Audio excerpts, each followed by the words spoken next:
Here I am going to talking about second paper.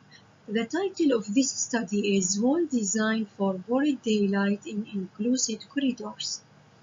Okay, as introductions, corridors are often dark spaces and completely depending on artificial lighting for 24 hours per day. Therefore, this leads to the consequence with huge increase of energy consumption that has several direct and indirect harmful effects. To reduce the use of energy for lighting, one of strategy is reducing indoor artificial lighting and optimize daylighting. One of the strategy used to optimize daylighting is use of broad daylight technique.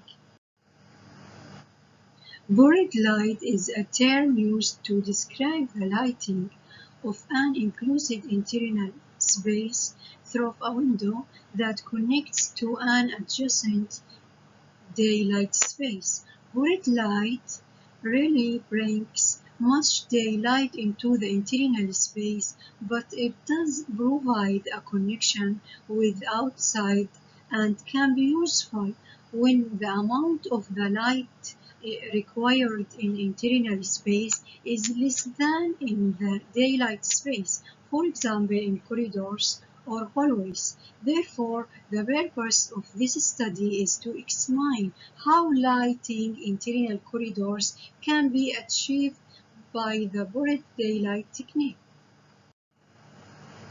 So the problem statement of this study is corridor walls are usually opaque, resulting in very dark situations relying on artificial lighting.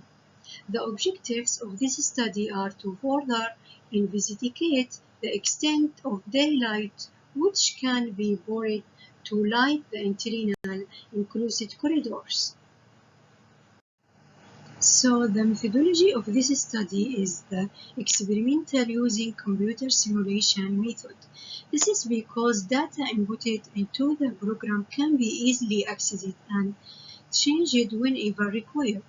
This is carried out by experimenting on the different type of corridor wall designs with added transparent of glazed areas for daylight to be brought to the inclusive corridors. The designs experimented with different horizontal and vertical alternatives.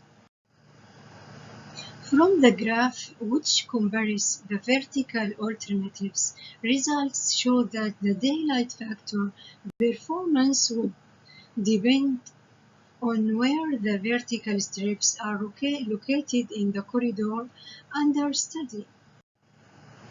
So in these graphs above, the performances of all the cases were compared and ranked, compared to the base case with all opaque walls.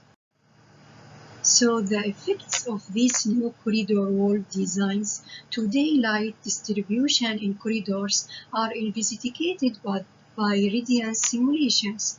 Results are compared to base case, which is a situation of all opaque walls for the corridors as the worst situation.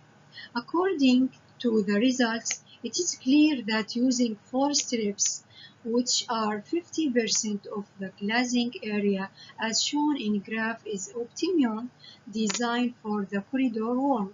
That is found to be the best design for allowing the most daylight to be buried.